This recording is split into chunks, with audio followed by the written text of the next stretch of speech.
इस समय जहां मैं मौजूद हूं ये करीबन 8 से 10 मंजिला इमारत हुआ करती। चारों तरफ अगर आप देखें ये इमारतें 8 से 10 मंजिला है, लेकिन अब बीच की ये इमारतें पूरी तरीके से बर्बाद हो चुकी हैं। हालांकि जब मैं आपसे बात कर रहा हूं, निशांत जरा कैमरा देर दिखाइए, जब मैं आपसे बात कर रहा हूं तो लगातार मुझे ऊपर फाइटर एयरक्राफ्ट की या मुझे जो ड्रोन है उनकी आवाज़ें सुनाई दे रही हैं।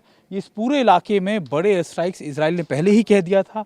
कल रात को कहा जा रहा है कि 12 से 14 जगह पर इस तरीके के एयर स्ट्राइक्स को अंजाम दिया गया है। और अगर आप देखें ये घर हुआ करते होंगे, हालांकि कैसे बर्बादी यहाँ पर हुई है। धाइया बहुत इंपॉर्टेंट एरिया है और अभी इजराइल का पूरा फोकस इन्हीं इलाकों पर है। जरा स्ट्रैटेजी समझिए, मैं आपको स्ट्रैटेजी अगर समझाऊं, अगर आप देखें ये पूरा रेडियस जो है यहाँ से करीबन ये 100-150 बिल्डिंगें हैं जहाँ पर हिजबुल्ला के बड़े कमांडर्स या फिर उनके जो बड़े आप कह सकते हैं जो उनके OGWs थे वो लगातार ऑपरेट करते थे।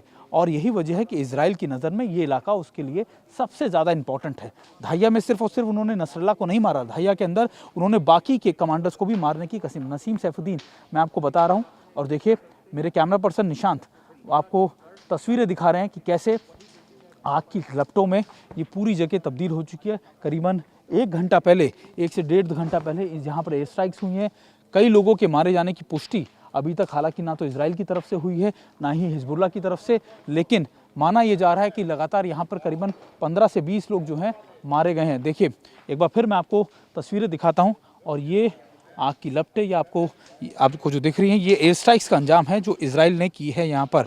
और देखिए अभी इजराइल का फोकस सिर्फ और सिर्फ है कि जो बड़े कमांडर्स हैं या कोई भी अगर लीडरशिप बनती है हिजबुल्ला की, रिवाइव करने से पहले ही उसको मार गिराया जाए।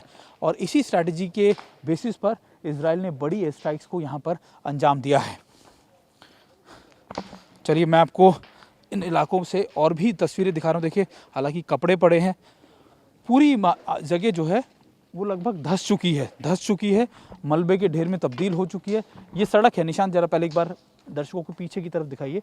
ये सड़क है जहाँ पर गाड़ियाँ, और इसके अंदर आप देखें जो मिसाइल टारगेट की थी, जो मिसाइल इस्तेमाल की गई है। हालांकि GBU मिसाइल 72 के बारे में बहुत इस समय कहा जा रहा है कि ऐसी मिसाइलों का इस्तेमाल कर रहा है। अब आप डीप इनसाइड इस जगह के देखिए, बिल्डिंग के अंदर पूरी बिल्डिंग जमींदोज हो चुकी है, पूरी बिल्डिंग नीचे समा चुकी है। ये इस समय का आलम है। निशांत एक बड़ा पैन आप दिखाएं, मतलब अगर आप बड़ा तस्वीर हमारे दर्शकों को दिखाएं कि कैसे इस समय की चारों तरफ, ये सिर्फ इस बिल्डिंग को नुकसान नहीं पहुंचा, ये आसपास की बाकी बिल्डिंगों को भी नुकसान पहुंचा। उसका इम्पैक्ट सामने वाली बिल्डिंग पर भी आप देखिए, उसको भी नुकसान। और ऐसा है कि अभी खासतौर पर बेरूट में, धाइया के इस इलाके के अंदर ये पूरा इलाका खाली हो चुका है। लाखों की संख्या में जो लोग हैं वो यहाँ से निकल चुके हैं, लोग यहाँ रहते नहीं हैं, और ये घर जैसे के तैसे थे वो खाली करके यहाँ से जा चुके हैं।